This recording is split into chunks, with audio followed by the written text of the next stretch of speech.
Tara, let's... Hello everyone! Ngayon, titignan natin kung ano nga ba ang mga ginagawa ng isang volunteer teacher. So ako po ay isang volunteer teacher kung saan isa po akong mining paid.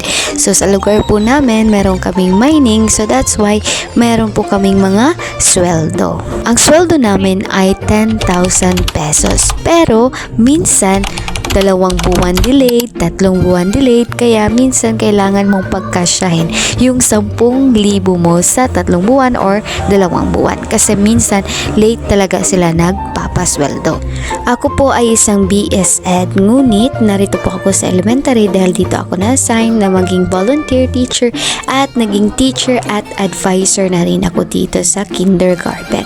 Usually, ang ginagawa ko lang is pag umaga, nagkaklase, pagkahapon is wala na akong gagawin except na lang kung may iuutos ang principal sa akin. So minsan nakatambay lang ako sa room or kaya may mga forms na mga gagawin or kaya may mga like fill airing, magpapabasa at iba pa. Ngayon, ang ginagawa na lang namin ay nagpa-practice kami ng mga bata para sa graduation at ako naman ay nakatoka sa paggawa ng program at PowerPoint. Kung tatanungin niyo ako kung mahirap nga ba ang maging isang volunteer teacher, well, depende po kung saan kang school kasi marami yung school na marami rin yung students at magiging advisor ka dahil konti lang yung teachers nila.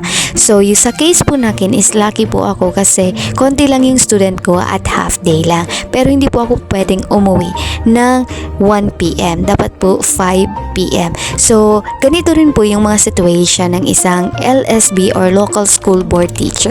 Parehas lang ang LSB at ang volunteer. But ang volunteer is 100% na volunteer ka. Pero yung tawag din kasi sa amin is volunteer teacher. So, yun na yung nakasanayan namin. Ano ba maging isang LSB or the local school board teacher? So, unang-una is kailangan mong mag-approach sa isang barangay or sa inyong munisipyo. Sasabihin nyo lang if mayroon bang available na LSB. Minsan kasi yung LSB is funded by the municipality. So, minsan may nakukuha silang pera pero yung iba talaga is wala. Tulad na lamang sa ibang lugar dito sa amin. Yung iba is hindi kasi mining. So, yung LSB nila is nakakakuha sila ng pera sa municipality nila ng 3K or 3,000 only. So, minsan ito ay natatanggap nila 3 months, 4 months, at 5 months. So, maswerte na lang kami ng mga mining paid teacher kami na nakakatanggap ng 10,000. Hindi naman masyado mabigat yung ginagawa namin. Ngunit, may mga times talaga na nakakapagod kasi maraming utos, marami yung mga gap between the volunteer teacher and the permanent teacher. Mafe-feel mo talaga if nakapasok ka na doon. Marami ka pang pala hindi alam sa pagiging teacher. Like for example, for me, ako ay isang kinder advisor. Yung mga forms bago sa akin, paano mag-handle ng mga kinder students, at ngayon ay nasa 3 taon na po ako dito sa pagiging kinder advisor at teacher. Well, okay naman ito habang nag-aantay ka ng iyong item.